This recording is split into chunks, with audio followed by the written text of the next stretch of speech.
네, 진짜 주식 2부 APM 시청자 마스터의 판단을 위해 핵심 전략만 제시하겠습니다. 오늘도 현상준, 김태한, 박혜석 비서 함께합니다. 안녕하세요.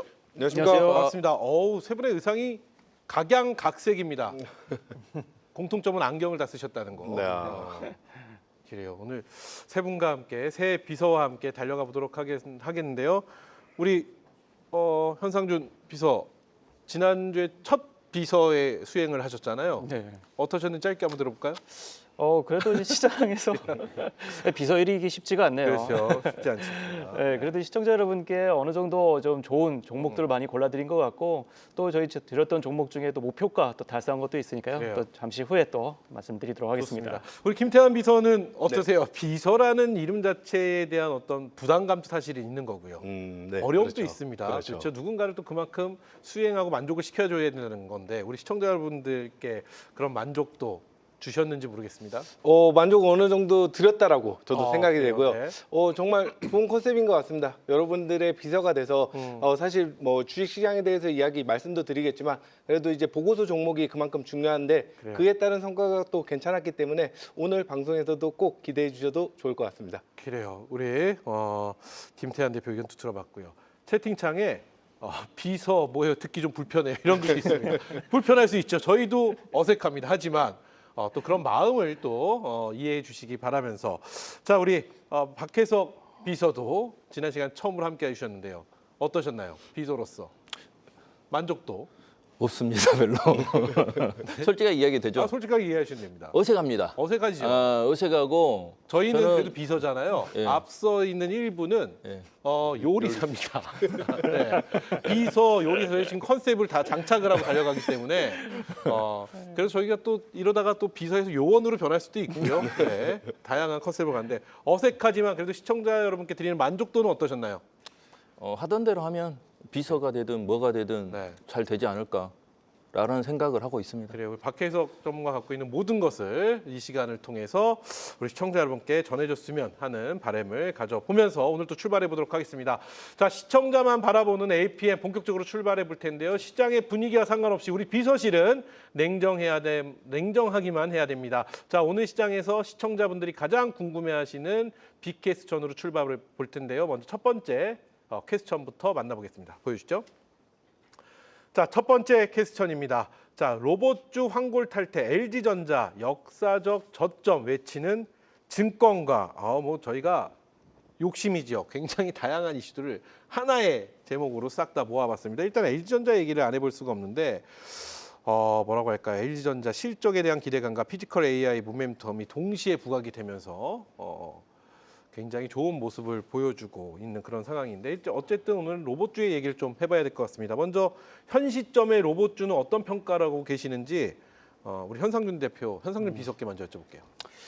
일단 저희 LG전자가 몇 가지 이슈가 좀 있긴 있었어요. 그 전에 이제 빅베스라고 해서 이제 그 동안에 좀 실적 부분이라든지 그런 거를 4분기에 다 털어내고 갔다는 그 이슈를 아마 이전에 보셨을 거예요. 그래서 실제 아무래도 이제 퇴직자에 대한 이제 그 급여 이제 그런 부분도 다 정상이 되면서 일시적으로 4분기에 다 털어내게 되면서 1분기에는 이제 반등할 수 있다는 그런 모멘텀도 나왔었는데 네.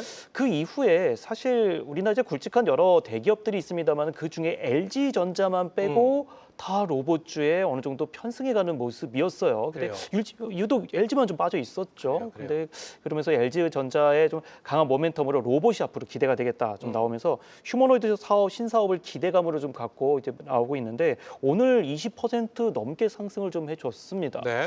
근데 이제 최근에 보시면은 이제 피지컬 AI, 로보틱스, 신성장 플랫폼을 적극적으로 확대하고 있는데 가정용 로봇을 넘어서 이제 산업용 로봇까지 모두 확대하겠다는 기대감이 나오고 있는데 사실 이게 단순히 지금 여기서 나온 이슈가 아니라 원래 지분 투자가 굉장히 많았었죠. 그래요. 그래서 로보티즈라든지 로보스타 뭐 이런 차별화 경쟁력을 높여줄 수 있는 업체들이 계속 지분 투자가 되어 있기 때문에 이 부분도 같이 보셔야 되는 부분이다. 좀 말씀을 드리도록 하고 이제 올 이제 1분기 추정치가 이제 AI 이제 피지컬에 더 더해져서 지금 요새 보면은 이거 조금 결이 다른 얘기기는 한데 미래세 증권도 요새 보면은 그 스페이스 X 지분에 대한 그 가치가 아직 안 나왔다가 다시 반영이 되기 시작하면서 1분기에 더 올라가려는 그런 모습이 나타나듯이 아무래도 이제 기대감으로만 나와 있던 이제 로봇 이전 LG전자가 좀 더 1분기 넘어가면서 로봇에 대한 기대감이 또 나오지 않을까 좀 그런 기대감은 나오고 있습니다. 좋습니다. 지금 보면 대기업들이 다 로봇 산업에 뛰어들었잖아요. 뭐 네. 삼성을 비롯해서 특히 현대차가 가장 수혜를 본 기업 중에 하나, 로봇 섹터로서 가장 수혜를 본 기업 중에 하나가 아닌가 싶은데요. 사실은 LG에 대한 기대감이 더 컸었는데 또 피지컬 AI와 LG전자는 뛸래야 뛸 수도 없는 그런 상황이지 않습니까? 오늘 LG전자처럼 무거운 종목이 이렇게 움직인다는 것 참 이례적인 현상. 요즘 우리 시장 자체가 못 보던 것을 굉장히 많이 보여주는 그런 시장이 아닌가 싶은데 LG전자에 관련된 LG전자 로봇과 관련된 쪽 지금 접근해도 된다고 보시는지도 한번 여쭤볼게요. 저는 괜찮다고 봅니다. 그래서 오늘 현대차도 같이 움직이는 모습이었고 로봇주가 좀 네. 동시에 다발적으로 움직이고 있는데 이게 단발적으로 한 종목이 움직이는 것이 아니라 섹터로 움직이고 있는 거기 때문에 아마 나중에 LG전자 이슈가 없다 하더라도 내일이든 모레든 현대차 이슈가 나오면서 로봇 관련된 뭐 이슈가 나온다든가 그래요. 그러면은 같이 움직일 수 있겠다. 그래서 현 시점에서는 분할로 접근하시면서 좀 가보시면 좋겠다 좀 말씀을 좀 드리고 싶고요. 좋습니다. 좀 뭐 차트를 보더라도 네. 이제 이전에 있었던 흐름과를 좀 반대로 바닥에서 올라오는 흐름이 좀 나오고 있어요. 이 그래서 보여주시는 차트는 네, LG전자 네, 지금 LG전자 차트인데 차트입니다. 월봉으로 보게 되면은 지금 12만 원대 지금 가고 있는데 여전히 16만 원대까지가 고점이 남아 있다라는 걸 확인해 보실 수 있을 것 같아요. 그래서 뭐 지금 아무래도 좀 눌릴 수도 있는 자리는 있긴 합니다만은 분할로 접근하시면서 로봇주 같이 올라갈 때 편승하시는 전략도 좋겠다 말씀드리도록 하겠습니다. 좋습니다. 잠시 후에 추가 질문 드려보도록 하겠고요. 이어서 우리 김태한 비서, 네. 김태한 비서께도 같은 질문을 좀 드려봐야 될 것 같습니다. 현 시점 로봇 섹터, 네. LG전자 포함하겠습니다. 네. LG 관련된 로봇 섹터에 대한 현 시점에 대한 총평은 어떻게 내리실까요? 일단 로봇 뭐라고 할까요? 거침없이 올라가다가 네. 좀 조정을 어느 정도 받았음에도 맞아요. 불구하고 네. 아직 그 가격대는 좀 높다라는 공통적인 의견이 있긴 합니다. 네. 전반적으로 현 시점에 대한 총평은 어떻게 내리실까요? 일단 이제부터는 완전 기대감으로 움직이기보다는 정말 실적이 좀 찍히는 수주 잔고가 쌓일 수 있는 회사들이 움직일 가능성이 더더욱 높다라고 이제는 볼 좀 수 보여주는 면이 필요하다 이런 말씀이시네요. 숫자로 좀 증명을 해야 된다라고 네. 말씀드릴 수가 있겠네요. 일단 LG전자 같은 경우에는 이전부터 정말 로봇 산업에 있어서 진심이었습니다. 이 회사가 뭐 로봇스타 로보티즈, 그다음 미국에 있는 그다음 베어 로보틱스, 그다음 국내의 JR 로봇 회사인 엔젤 로보틱스 이런 회사에 정말 지분 투자를 하면서 여태까지 정말 좋은 모멘텀 이슈들을 만들어 왔는데 정작 LG전자는 시장에서 큰 탄력을 받지는 못했어요. 하지만 이러한 회사들로 인해서 지금 포트폴리오가 쌓여진 상황이고요. 그리고 LG에서 또 엑사원이라는 AI 프로그램을 만들었죠. 네. 이건 이제 GPT랑은 좀 달라요. GPT는 우리가 대화하고 실생활에 유용하게 쓰인다라면 엑사원 같은 경우에는 전문적인 분야 이쪽에 있어서 특화된 AI예요. 그렇기 때문에 이거를 로봇과 앞으로 협업하게 된다라면 저는 정말 좋은 성과가 있을 거라고 생각되는데요. 이번 CES 2026에서도 물론 이제 현대차의 아틀라스한테 너무 빛이 좀 가랬죠. 네. 하지만 이제 LG에서도 클로이드를 출시하면서 여기에서 정말 호평을 받았습니다. 그렇기 때문에 앞으로 다시 한번 LG전자가 부각되고 상승될 가능성이 높다라고 생각되고요. 앞으로 스마트 라이프 솔루션 기업으로 강력한 엔진이 돼서 한번 주가의 파동이 거세게 일어나지 않을까 그렇게 예상되고 있습니다. 좋습니다. 자, 잠시 후에 제가 또 추가 질문 드려보도록 하겠고요. 우리 박혜석 비서께도 같은 질문으로 출발해 보겠습니다. 박혜석 비서가 보시는 현 시점 이 로봇 섹터에 대한 총평을 먼저 들어보도록 하겠습니다. 어떻게 보고 계실까요? 현 시점에서. 같은 이야기인데요. 진작에 좀 낮은 위치에 있을 때 좀 이야기해 줬으면 좋을 건데 많이 오른 상태에서 이제 막 더 간다고 하고 있으니 LG전자 같은 경우는 그 전에도 적자도 많이 있었고 폰도 안 돼서 접었다가 여러 가지 했습니다. 구독도 여러분들 하고 그러잖아요. 근데 이제 로봇 관련주, 제가 이야기했을 때 LG전자뿐만 아니라 대기업 관련주들, 뭐 삼성전자, 레이볼 로보티스 이야기하면서 현대차 그룹도 마찬가지. 제가 로봇은 그냥 대기업이 투자한 쪽으로 보라겠죠. LG전자 지금 이치가 어느 정도 올랐지만 내려오면 또 살 수 있고 아직 로봇이 끝나지 않았습니다. 지금 시장이 끝나려면 여러분 반도체도 끝나고 로봇도 다 끝나야 돼요. 근데 이치가 이제 높은 게 단점. 그리고 만약에 LG전자를 여러분 투자 관점으로 본다면 이거 제가 예전에 타방송에서 8만 원 이하에서 적극적으로 분할로 나중에 중장기로 투자해도 되는 주식이라고 했거든요. 그때는 안 좋은 게 많이 있었기 때문에 그 대신 지금 구간 그래도 올랐어도 괜찮은 구간이기 때문에 지금 막 사지 마시고 저점 매수 눌릴 때마다 조금씩 산다면 LG전자도 그동안 그러니까 이런 거예요.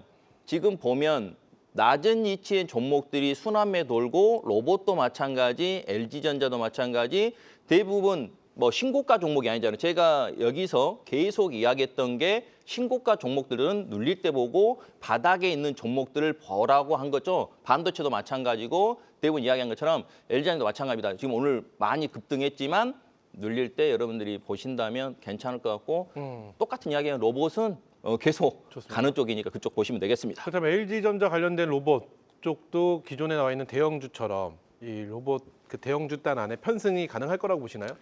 괜찮을 근데 것 같아요. 이게 로봇 늦은 감이 굉장히 많이 있긴 합니다. 그러죠. 예. 예, 그런데 지금 아직 꺾이지 않았기 때문에 그들이 지금 로봇스타도 마찬가지고 로봇 투자한 회사들이 대부분 이치가 21선, 61선 근처에 왔기 때문에 그래요. 손절 작게 잡고 하셔도 충분할 것 같고 한 번씩 튈 것 같고 지금 오늘은 LG전자 튀었는데 그들이 안 튀었다는 것은 또 한 번 빵 한 번 칠 수 있으니까 없는 분들은 한번 저점 매수해도 될 것 같아요. 좋습니다.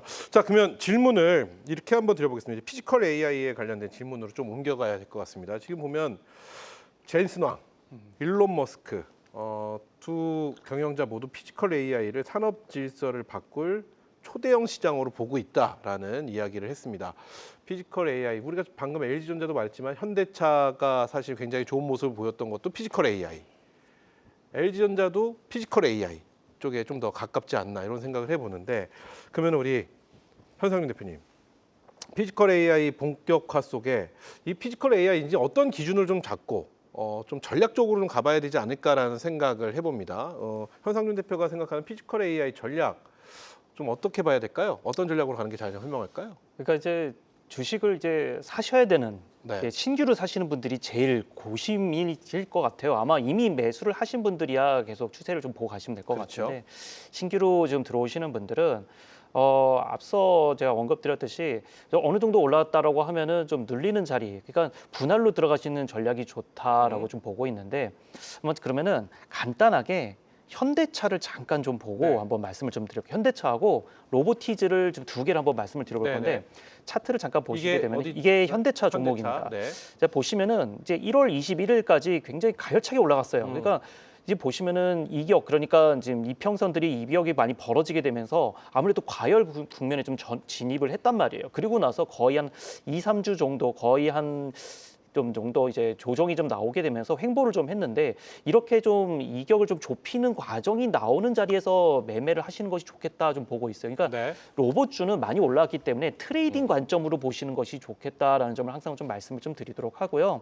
그래서 현대차라든지 좀 로보티즈 같은 경우에도 보면은 이제 저점에서 계속 올라와주는 영향성이 좀 보이고 있어요. 네. 60일, 그러니까 항상 지금은 추세만 보시고 이 종목은 21선을 어느 정도 지지를 해준다. 어떤 종목은 60일선을 지지를 해준다. 좀 급하게 가는 종목들은 5일선을 따라간다. 여러 가지 행태를 좀 보시면서 가는 전략이 좋을 것 같은데 특히 로봇주는 여전히 좀 상승세가 좀 그래요. 있기 때문에 그런 트레이딩 관점으로 저점 매수를 분할로 들어가신 전략이 좋겠다. 말씀을 드리도록 하겠습니다. 현상준 대표는 잠시 후에 공개되는 탑픽 종목이 혹시 로봇인가요? 로봇 아니시죠? 네, 로봇 맞습니다. 아, 로봇 맞나요? 네. 그럼 질문을 드리지 않도록 하겠습니다. 자, 그러면 우리 김태환 대표도 뭐 같은 질문을 드려봐야 될 것 같습니다. 피지컬 AI 이 투자 전략이 굉장히 궁금합니다. 네. 지금 뭐 보유하고 계신 분들은 뭐 좀 이렇게 쭉 보유를 해주시면 되는 그런 상황인 것 같고, 나 아직 로봇 섹터가 없다 하시는 분들, 그리고 피지컬 AI 쪽에 이제 관심을 좀 지금이라도 가져야겠다 하시는 분들은 어떤 좀 전략으로 가는 것이 가장 현명할까요? 아까 말씀드린 대로 일단 숫자로 좀 증명할 수 있는 정말 진짜 배기 회사를 근데 좀 지금 봐야 돼요. 숫자로 증명할 수 있는 기업들이 몇 개 없잖아요. 몇 개 없죠. 몇 개 없어도 그래도 대기업과 연관성 있는 회사들은 저는 있다라고 봅니다. 네. 뭐 대표적으로 한번 말씀을 드려보면 아까 LG전자 관련해선 로보티즈, 로보스타, 엔젤 로보틱스를 말씀을 드렸고 그리고 뭐 삼성전자 같은 경우에는 레인보우 로보틱스가 로보틱스. 있겠고요. 그리고 포스코 그룹 같은 경우에 이제 뉴로메카가 있고요. 그렇게 이제 현대차 같은 경우 클로봇이 있습니다. 네. 그래서 대표적으로 이렇게 좀 매출이 일어날 수 있는 또 SPG라는 회사도 감속기 관련해서는 충분히 대기업과 지금 협업을 하고 있기 때문에 매출이 발생되고 있죠. 그리고 지금 현대차가 아틀란스를 연간 3만 대를 생산하겠다라고 밝혔기 때문에 이번에 LG전자 클로이드 이거는 이제 가사 노동을 도와주는 로봇이라고 보시면 될 네. 것 같아요. 여기에서도 이제 시장 점유율을 확대하면서 얼마나 많은 로봇들이 생산될지 이런 부분들을 우리가 한번 생각해 본다라면 저는 LG전자 그러니까 대형주는 일반 우리가 아는 코스닥 종목들 조금 중소형 종목들이랑은 다르게 추세 방향을 한번 잡으면 정말 내가 생각한 것보다 끝도 없이 올라가는 경우가 사실 있습니다. 그렇기 때문에 여러분들이 호흡을 일반 코스닥 종목을 볼 때 급등락이 있는 흐름으로 보시기보다는 LG전자처럼 이렇게 거래량이 몰리면서 또 외국인 기관 수급까지 끌어온다라면 당분간은 프로그램 매수세에 의해서 아마도 꾸준한 상승 랠리가 지속될 수 있다라고 보기 때문에 LG전자를 조금 더 살펴보시는 게 낫지 않을까 생각됩니다. 좋습니다. 그렇다면은 현 시점 우리 김태한 비서의 내 마음속에 로봇 섹터 안에 탑픽은 LG전자인가요? 원래는 이제 다른 종목을 조금 말씀을 드릴까 했는데 지금 말씀 중에는 일단 LG전자를 말씀드렸는데 LG전자에 관련된 로봇스타를 말씀드리고 로봇스타. 싶어요. 네. 로봇스타 그럼 차트도 말 나온 김에 한번 네, 확인해 볼까요? 로봇스타 현재 차트를 한번 위치는 보겠습니다. 어떻고 네. 향후 어떤 전망을 갖고 계시는지 한번 살펴보겠습니다. 우선은 로봇스타 차트 한번 띄워서 보시면 사실 이제 작년 11월까지 정말 큰 상승 랠리를 먼저 보였던 중소형 로봇 종목 중에 하나인데요. 그 뒤로 한 3개월 정도 기간 행보를 박스권 저점 상단 이렇게 왔다 갔다 하면서 시세 흐름을 보이고 있는데 조금은 매물 소화를 어느 정도 3달 동안 진행을 했기 때문에 그래요. 이번에 다시 반등을 해서 9만 원 초반대를 강하게 돌파한다면 다시 상징적인 가격 10만 원 이상 호가할 수 있는 가격이 한 번쯤 제시되지 않을까 그렇게 말씀을 드릴 수가 있겠네요. 확실히 차트가 타 로봇 기업들, 대기업과 연관되어 있는 기업들에 비해서는 네. 움직임이 네. 그렇게 높지는 않은 상황이죠. 그렇죠. 아직 투자가 가능한. 그렇기 때문에 현 시점에서는 눈여겨볼 만한 네. 종목이다 이렇게 말씀을 해주셨고요. 자, 우리 박혜석 비서의 해석을 한번 들어보도록 하겠습니다. 피지컬 AI 현 시점 가장 중요한 건 어떤 기준을 갖고 피지컬 AI를 봐야 되는지 이게 가장 어렵습니다. 신규로 진입하려고 하시는 분들. 그러니까요. 여러분들한테 제가 이야기할 때 보면 지난번에도 마찬가지고 지금 이치가 이미 높은 것들을 제가 뭐 이렇게 하기가 뭐하잖아요. 이게 레인보우 로보티스 같은 제가 타방송 2, 3만에 추천했습니다. 근데 지금 이거를 투자하라?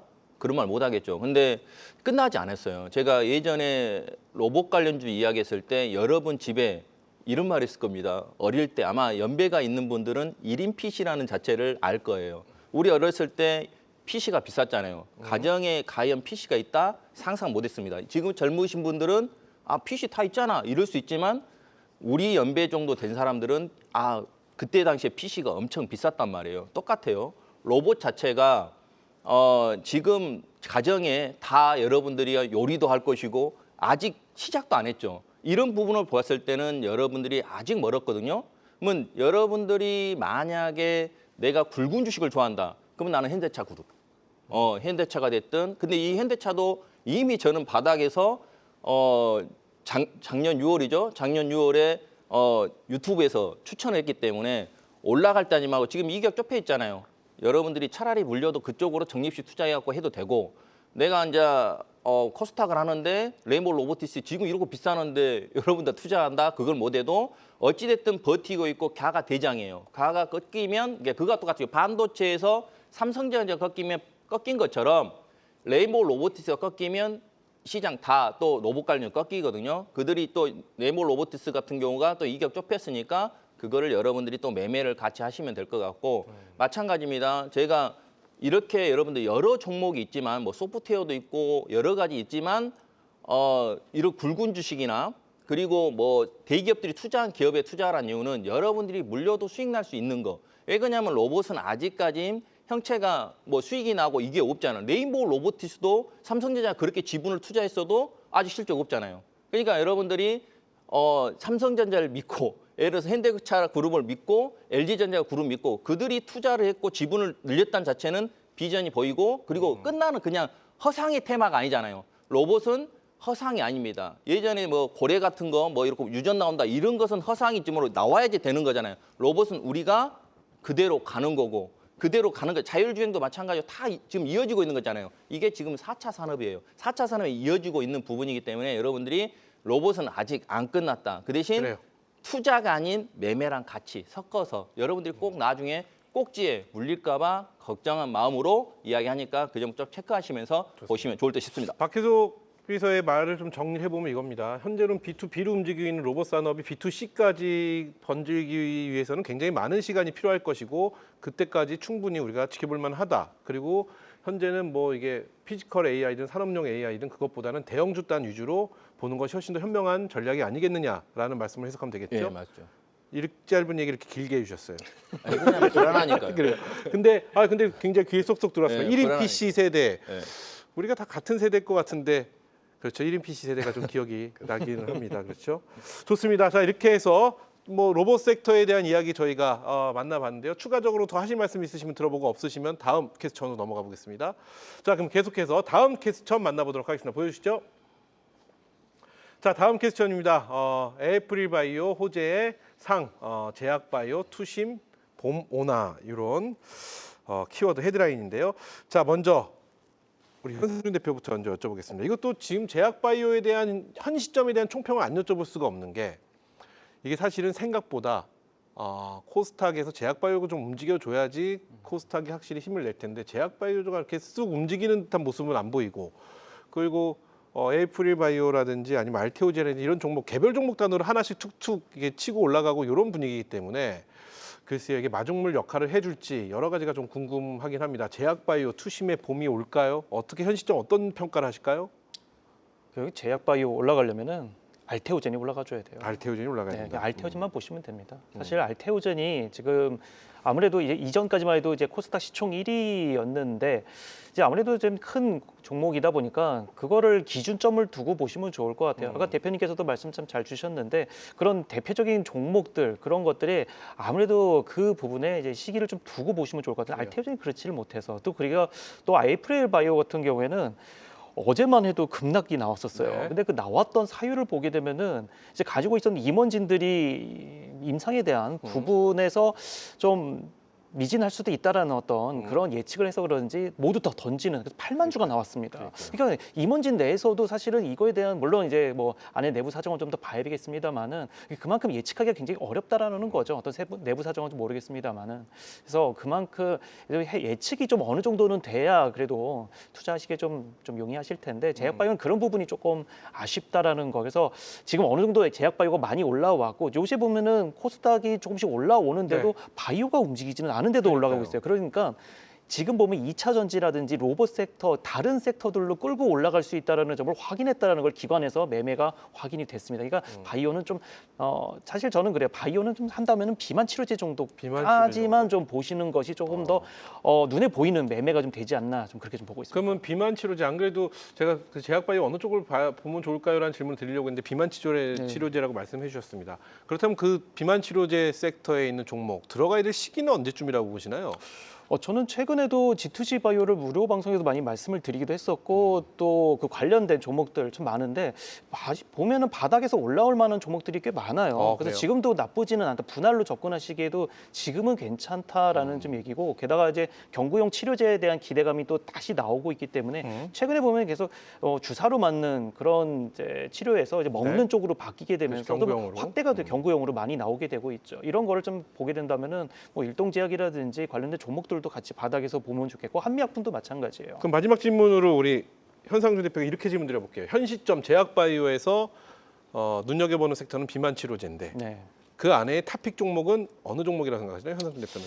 G2G 바이오? 네, G2G 바이오를 늘 좀 관심을 좀 두고 있고 사실 지금 최근에 8만 원 정도까지 내려왔다가 이제 무방 때 말씀을 드리면서 9만 원대로 올라왔습니다만은 한 10만 원 정도까지 이전 고점이 10만 7천 원인데 그 정도까지는 무난히 또 갈 수 있는 종목이다 이렇게 좀 보고 있는데 한 번 움직일 때 같이 움직이거든요. 그래요. 그러니까 그런 섹터들을 묶어서 보시는 것도 좋겠다 좀 말씀을 드리도록 하겠습니다. 그래서 제약바이오 그 중에서 비만 치료제 지금 현 시점에 G2G 바이오를 좀 모아가는 전략도 제약바이오에서 좋은 전략일 것 같다 이렇게 말씀해 주셨습니다. 자, 이어서 우리 김태한 비서께 질문 드려보도록 하겠습니다. 이것 또한 제약바이오 투심의 봄이 오나라는 얘기처럼 현 시점의 제약바이오에 대한 평가는 어떻게 하고 계시나요? 이게 네. 사실은 올라왔어야 되는데 안 올라온 것에 대한 건 동의하고 계시는 거죠?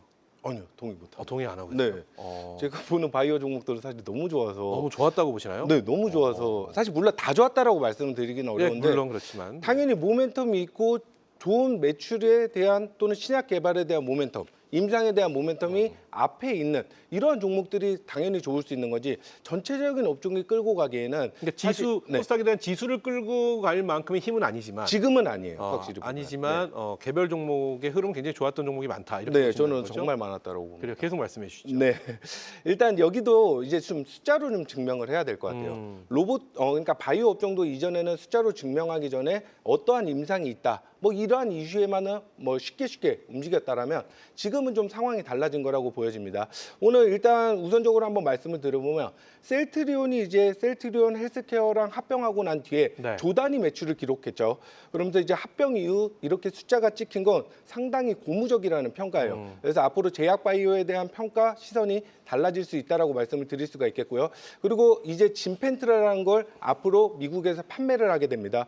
그래서 이거 진짜 이게 실질적으로 이제 실적으로 찍히기 시작하면 진짜 올해 영업이익률이 말도 못하게 상승될 수가 있기 때문에 셀트리온을 필두로 제약바이오에 대한 위상 그에 따른 관련 업종들의 평가가 저는 충분히 달라질 수 있다라고 말씀드릴 수가 있겠고요. 그래요. 그리고 제약바이오 업종에서 본다면 ABL바이오, 리가켄바이오 이런 회사들이 계속해서 로열티를 받으면서 한 번 기술 이전, 라이센스 아웃으로 끝나는 게 아니라 지속해서 매출을 발생시킬 수 있는 그러한 구조를 만들어냈다라고 볼 수가 있고요.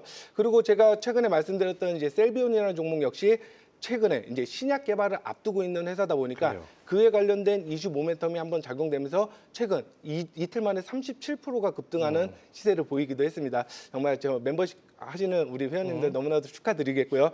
그리고 오늘 또 있었던 이슈를 하나 살펴보면 로킷 헬스케어라는 의료 AI 회사가 네. 있어요. 여기서 매출이 100%가 증가했다는 소식이 있고요.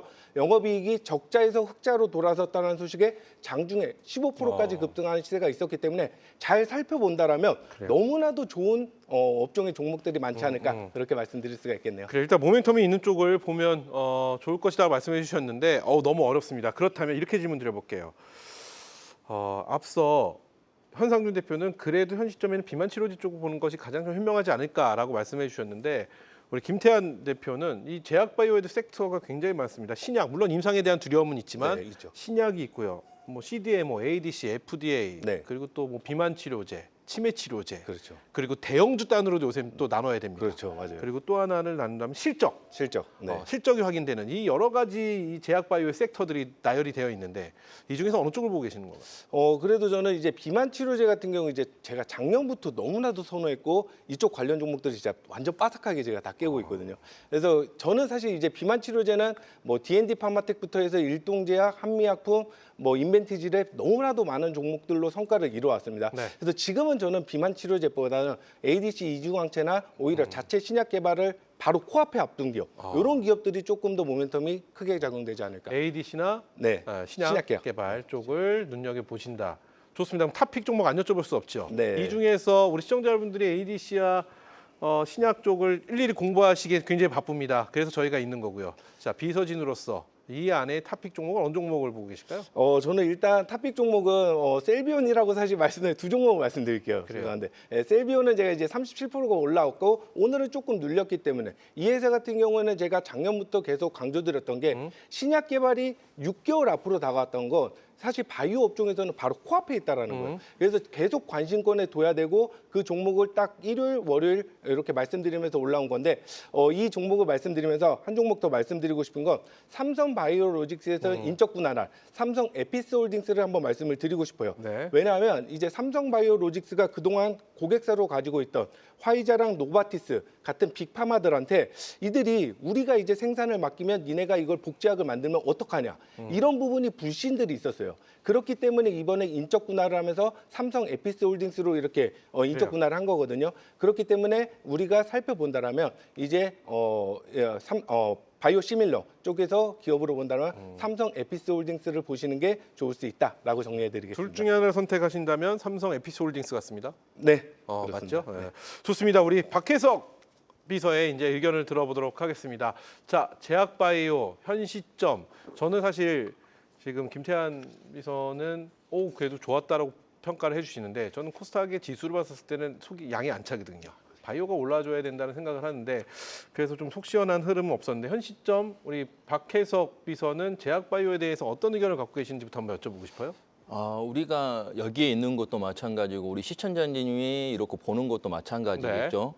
수익이겠죠. 수익. 네. 계좌가 안 깨지고 수익 나는 거. 근데 제가 종목 진단하다 보면 바이오주들 다 저는 적자든가 실적이 안 됐다든가 자본자재 주식을 안 좋아해요. 근데 그때 분명히 여러분들 종목 진단했을 때 한미약품 40만 원 초반이나 중반이 있을 때예요. 그때는 올라가기 전에 지금 60만 원대 가버렸으니까.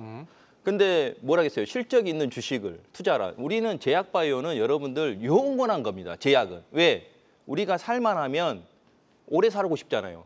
뭐 신약이 됐든 암이 됐든 치료제든 됐든 뭐가 됐든. 근데 여러분들 제가 이런 말도 많이 했는데 유한양이 여러분들 제약바이오 삼성전자입니다. 왜 그럴까요? 실적이에요. 네. 그래서 한미약품이 지금은 60만 원대 갔는데 제가 그전에도 이야기했고 지금 70만 원대가 여러분들 신고가 거예요. 베낀다겠죠. 이게 여러분들이 편안한 매매를 해야 하는데 복잡한 매매를 하고 여러분들 뭐 신약 이야기하고 뭐 이야기 알겠습니까? 모르겠죠. 근데 막말로 단순하게 제가 그랬잖아요.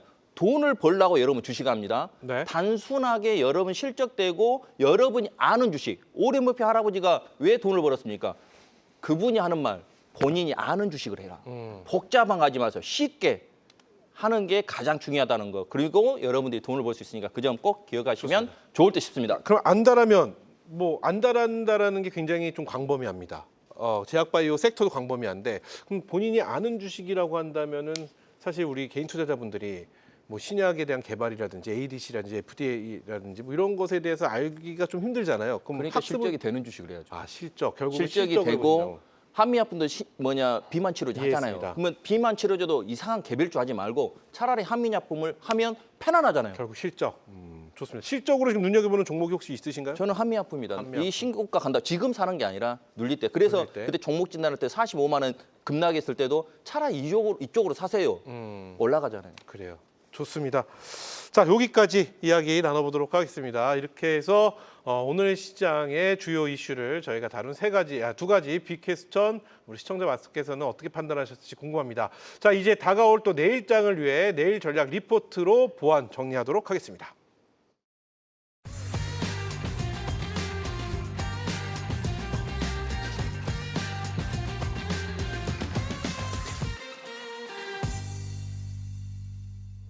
네, 시청자 말씀의 내일 투자 전략을 위해 불필요한 이야기는 덜고 핵심 전략만 제시하겠습니다. 내일 전략 리포트 시간인데요. 먼저 첫 번째 브리핑부터 확인해 보도록 하겠습니다. 보여주시죠. 자, 첫 번째 브리핑은 우리 현상준 비서가 준비했는데요. 내일은 돌아온 국내 증시 중소형주 공략이 중요한 하루가 될 것이라고 하시면서 자, 리스크의 요인은 불안한 이란 정세를 뽑아주셨고요. 이게 기회의 요인으로선 섹터 순환매가 지속이 될 것이다. 근데 저는 섹터 순환매가 과연 기회일지도 좀 어려운 게 어느 쪽으로 튈지 모르니까 두더지 게임하는 것 같아서요. 자, 일단 브리핑 내용 들어보겠습니다. 중소형주를 공략을 해라 이렇게 말씀하셨습니다. 어떤 내용일까요? 돌아온 국내 증시라고 적어놓긴 했는데 네. 근데 사실 아마 이전에 국내 증시 하면은 굉장히 힘들고 이게 실적 위주가 아닌 그냥 어찌 보면 좀 테마성도 많이 움직이기도 했고 사실 오늘 좀 의아하게 좀 올라간 종목이 하나 있어요. 그래서 롯데 하이마트 같은 경우에도 이마트가 올라가면서 동시에 올라갔는데 사실 어찌 보면은 옛날 국내 증시의 향수를 불러일으키게 하는 그래서 동시에 어떤 이마트가 올라가다 보니까 같이 묶여서 올라가는 그런 양상이 나는데 사실 좀 양상은 좀 다르죠. 원래 이마트가 올라가야 될 이슈는 이제 새벽 배송에 대한 그런 기대감이라든지 그런 네. 쪽으로 있는데 같은 마트라는 어떤 그런 묶이면서 올라가는 그러니까 옛날 향수가 좀 불러일으키게 되는 국내 증시 그러니까 그만큼 올라갈 게 사실 요새 그만큼 이제 모멘텀이 부족하다라는 것을 좀 확인해 보실 수 있을 것 같아요. 더구나 또 오늘 보시면은 이제 아무래도 물량도 좀 순환매가 좀 많이 조금 덜한 가운데 네. 10조가 좀 빠졌어요. 그 네. 고객 예탁금 같은 경우에도 물론 이제 설 전이니까 그런 감도 있습니다만은 중소형 종목으로 최근에 보시면은 상한가부터 한 20%대 올라간 종목들 보면 저 종목 뭐지라는 그런 의문점을 많이 가지실 만한 종목들이 많이 올라왔을 거예요. 네. 그만큼 시장에서 올릴 만한 종목이 많지 않다 보니까 시총이 작은 종목들을 좀 주로 이렇게 좀 매수세가 들어오는 경향성이 좀 있는 것으로 좀 보이는데 아무래도 품절주라든지 그런 종목들도 최근에 좀 많이 돌고 있고 그래서 단기간적으로는 중소형 종목들 그러니까 뭐 로봇주가 간다든지 뭐 반도체가 가든 어떤 섹터가 움직인다 하더라도 그 안에서 작은 종목들에 조금 관심을 가지시면서 가는 예전의 국내 증시 같은 그런 돌아온 국내 증시라고 좀 표현을 좀 했어요. 그래서 순환의 관점에서 좀 보시기는 해야 될 것 같아서 그런 것도 한 번 더 좀 체크를 해보셔야 될 것 같습니다. 좋습니다. 중요한 건 섹터의 순환이지 않습니까? 그렇죠. 그럼 내일은 어떤 섹터가 움직일지 알 수가 없는 상황인 거죠. 그렇죠. 뭐 예상은 대충은 좀 네. 해볼 수는 있는데요. 그래서 지금 시장에서 가장 강한 섹터 쪽에 중소형주를 접근을 해야 되는 건지 아니면은 글쎄요, 그냥 내가 보고 있는 그냥 요즘 순환을 돌았던 섹터 중에 대장주 단으로 중소형주 잡아서 기다려야 되는 건지 이게 좀 궁금하기도 합니다. 매번 이제 아침에 좀 이슈를 좀 많이 챙겨 보시라고 말씀을 좀 아침에, 드리고 네. 있는데 좀 요새 보면은 이제 오늘 같은 경우에는 로봇주들 좀 올라왔었고 또 이제 요새는 우주라든지 그런 종목들이 올라오고 있어서 저는 좀 기다리는 매매가 좀 됐으면 좋겠어요. 기다리는 매매. 몇 개 없습니다. 지금 도는 섹터가 사실 한 5개, 6개. 지금 그래요. 보시면은 뭐 반도체, 우주, 금융, 태양광, 뭐 전력 인프라든지 원전 뭐 요 정도의 선에서 다 돌고 있기 때문에 그 안에서 작은 종목들, 중소형 종목들에서는 기다렸다가 튀면은 매도하시고 다른 섹터로 옮기셔도 아마 일주일 내 하나씩은 다 급등이 나오지 않을까 좀 그런 기다리는 매매가 좀 필요할 것 같습니다. 그래요. 순환이 굉장히 빠른 장이랑 다시 한번 느낄 수가 있었습니다. 자, 이렇게 해서 우리 현상준 비서의 브리핑 만나봤고요. 계속해서 우리 김태한 비서의 브리핑 확인해 보도록 하겠습니다. 보여주시죠. 자, 김태한 비서의 브리핑입니다. 내일은 차별화된 순환매 장세 똑같습니다. 앞에 이야기랑. 자, 먼저 여기서 리스크의 요인으로는 예탁자산 감소 방금 말씀해 주셨는데 네, 자산 똑같아요. 감소가 리스크고요. 기회 요인으로는 현대차 로보틱스 밸류업이라고 선택을 해주셨습니다. 자, 어떤 브리핑 내용인지 저희가 들어보도록 하겠습니다. 앞서 말씀하신 거랑 너무 비슷한 부분이 그러니까 시장을 많았던 것 보는 눈이 같아요. 굉장히 비슷하신 것 네, 같아요. 너무 그렇죠? 많았던 네. 것 같아요. 진짜 오늘 같은 경우 딱 이제 차별화된 순환매 장세라고 말씀드릴 수가 있는 게 원전 쪽에서 본다라면 이전에 대장주는 단연 두산 에너빌리티가 가장 강세 시세를 보였는데 오늘 같은 경우에 움직이질 못했어요. 그런데 하단에 있는 중소형 관련 원전 관련 종목들에서 엄청난 강세 시세가 있었거든요. 그렇게 이제 전력 인프라든 어디든 확실히 말씀하신 대로 5가지 업종 정도가 저도 주목해 볼 필요가 있다라고 말씀을 드릴 수가 있을 것 같아요. 뭐 반도체, 바이오, 전력 인프라, 뭐 신재생 에너지, 로봇 뭐 이런 정도 우리가 많이 이야기하는 이런 업종에서 조금은 내려오는 확실하게 기술적으로 저 같은 경우에는 이제 최하단을 좀 잡을 수 있는 이런 매매 기술을 좀 선보이는데 그런 것들이 조금 어렵다라면 항상 조금 내려오고 주목을 못 받을 때 이 5개 업종에서 종목 하나를 픽해서 내가 조금 들어가 둔다라면 저는 좋은 매수 관점이 될 거라고 생각됩니다. 그만큼 순환매가 정말 빠르게 돌고 있는 시장이라고 말씀드릴 수가 있겠고요. 이전 같으면 이제 주가 지수가 항상 고점에 올라가면 더 이상 띄울 종목이 없다라고 해서 우선주들이 막 움직이고 활기찼던 시장이 있습니다. 근데 그런 시장이 보통 끝물이라고 우리가 이야기하는 시장이었는데 이번에는 우선주가 움직이는 그러한 시장은 아니에요. 그렇기 때문에 중소형 관련 종목에서 충분히 투자 수익을 올려갈 수 있는 그런 구간이 아닐까 생각됩니다. 좋습니다. 자, 이렇게 해서 김태한 비서의 브리핑 만나봤고요. 마지막으로 박혜석 비서의 브리핑 만나보도록 하겠습니다. 내일장 브리핑입니다. 보여주시죠. 자, 박혜석 비서는요. 내일 아직 덜 오른 종목 순환매를 기다려라.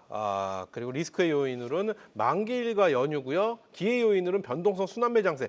세 분이 똑같이 시장을 바라보는 것 같습니다. 세 분의 의견이 일맥상통하는 느낌인데 자, 어떤 해석을 해주실지 이야기 들어보도록 하겠습니다. 여러분들이 가지고 있는 주식이 아직 덜 올랐다면 가지고 있으면 올라갈 겁니다. 지금 여러분들 생각할 때 차별화장이 아니에요. 순환매가 도는 거예요. 그러니까 네. 차별화로 느끼는 것은 많이 오른 종목들이 안 가고 그 업종 내에서 올라가는 거예요. 그러니까 제가 여러분들한테 한섬 주고 올라간 것이 네. 이게 이런 사이드죠. 이거는 주도 세타가 아니에요. 이게 제가 반도체 입적으로 이야기하잖아요. 여러분들이 편안하게 매매하고 싶다, 매매하고 싶다. 그럼 반도체 아직 이격이 좁힌 거, 고점 신고가 종목 말고 아직 덜 오른 주식, 그리고 당연히 실적이 돼야겠죠. 그리고 2차 전지도 마찬가지입니다. 2차 전지는 그냥 사도 됩니다. 그냥 사도 되니까 여러분들이 얼마든지 사고 갖고 있으면 나중에 올라갈 거니까 그 점 생각하시고 보시면 여러분들 누가 봤을 때 한선 빠졌을 때 이거 아니라고 생각했잖아요. 그리고 지금 보면 이마트도 올라가고 다 여러분들 PBR 저평 PBR이고 실적이 늘어나고 있습니다. 그게 순환매가 돌고 그쪽에 돈이 들어온 거예요. 돈이 남아도니까. 돈이 남아도는데 삼성전자를 끄집고 올라가기에는 너무 시장이 길잖아요. 그래서 낮은 종목들이 올라갑니다. 그러니까 여러분들이 만약에 가지고 있다면 지금 연휴가 있으니까 명절이잖아요. 제가 다음 주에 못 나오잖아요. 그것까지 내가 이야기해 준다면 여러분들이 반도체 좀 있는 거 괜찮은 거 사시고 그리고 2차 전지 그냥 낮은 위치에 있는 종목 올라갔다가 행보하는 거 내가 좀 이따 공방 때 어떻게 이야기해 줄 테니까 그거 하시고 그리고 그냥 내가 저평가 종목 있다. 지금 막 올라간 것들을 하지 말고 밑에 있는 거 하고 있으면 지금은 아직 끝난 장이 아니라 순환매라 지가 알아서 올라갑니다. 그래요. 대표적으로 반도체와 2차 전지를 말씀을 또 해주셨습니다. 자, 이렇게 해서 내일의 전략을 리스크와 기회로 구분해서 만나봤는데요. 우리 시청자 마스터께서는 어디에 기회가 있는지 판단이 필요할 듯합니다. 자, 계속해서 유망한 종목들을 가지고 더 구체적인 수익률 전쟁을 벌여보도록 하겠습니다. 비서진의 배틀 보고서 배틀로 이어가도록 하겠습니다.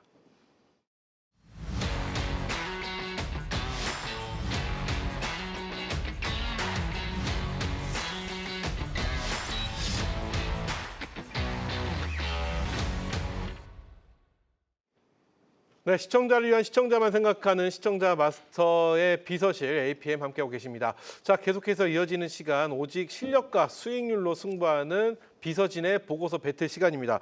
비서진의 보고서 배틀이라고 하니까 시청자분들이 뭐 하는 시간이야? 라고 굉장히 헷갈리시는데 종목을 보는 시간입니다. 그렇죠. 그렇죠. 세 분의 비서가 생각하시는 나만의 탑픽 종목을 말씀해 주시는 시간이기 때문에 이 시간을 우리 시청자 여러분께서는 주목을 해주셔야 됩니다. 자, 세 비서의 자존심을 건 종목의 보고서 지금부터 확인을 해볼 텐데요. 먼저 이 비서진들의 종목의 키워드부터 살펴보도록 하겠습니다. 보여주시죠. 자, 먼저 현상준 비서는요. 공중제비 한 바퀴. 저거는 티가 확 나네요. 로봇입니다. 그렇죠. 네. 김태환 비서는요. 원전 총사령관. 네, 맞습니다. 저거 두 자로 시작하는 기업이죠.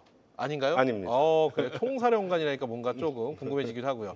우리 박혜석 비서는요. 양수겸장. 두 마리 양쪽을 다 잡을 수 있는 곳은 또 무엇인지도 궁금해지는데 먼저 공중제비 한 바퀴 로봇 쪽으로 가보겠습니다. 자, 어떤 내용일지 지금 세 분의 종목 바로 확인해 보겠습니다. 보여주시죠.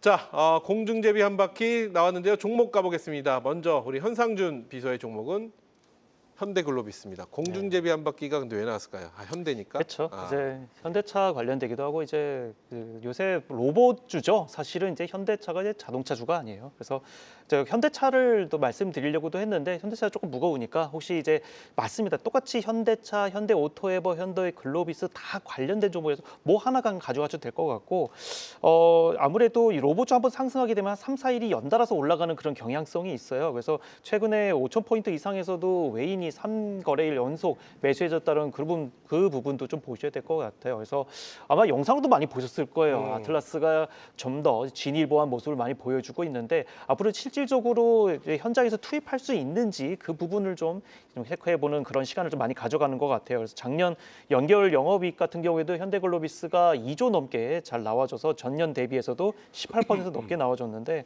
이제 무디스에서도 현대글로비스 신용 등급을 비해서 A3로 상승했다는 거, 상향했다는 것도 같이 보시면 되겠는데 하나 더 있어요. 이 현대 관련돼서도 대미 투자 관련된 입법이 만약에 확정이 된다라고 하면은 관세 인상에 대한 부분도 이제 유예가 되면서 다시 15%대로 다시 내려오게 될 수 있다라는 그 부분도 현대차에 숨어 있는 어떤 부분이기 때문에 그런 모멘텀도 좀 같이 보시면 좋겠다. 네. 좀 말씀을 드리고 차트 한번 잠깐 좀 차트 보도록 하겠습니다. 보겠습니다. 현대글로비스 차트입니다. 현대글로비스하고 현대차하고 똑같이 움직여요. 근데 뭐 나중에 보시면은 현대차하고 비슷하게 움직이고 있는데 최근에 보시면은 좀 횡보하는 장이 좀 많이 나와줬죠. 그래서 지난 이제 1월 2일, 12일부터 해서 이제 최근에 한 3, 4주 정도 굉장히 오랜 동안 좀 횡보를 해왔고 다시 한 번 더 바닥에서 올라오는 모습이 나와주고 있는데 이제는 어느 정도 이격이 좀 많이 좁혀졌다 이렇게 좀 볼 수 있을 것 같아서 내일하고 모레 그리고 이제 설 이후에 이제 2월이 많지 않습니다. 그래서 다음 주 정도까지 해서 있어서 이전 고점인 30만 원대 한번 넘어줄 수 있지 않을까 네. 좀 이렇게 보고 있어서 목표가는 30만 원, 손절가는 23만 원 잡고 가시면 좋을 것 같습니다. 좋습니다. 이렇게 현상준 비서의 탑픽 종목은 현대글로비스를 말씀해 주셨는데요.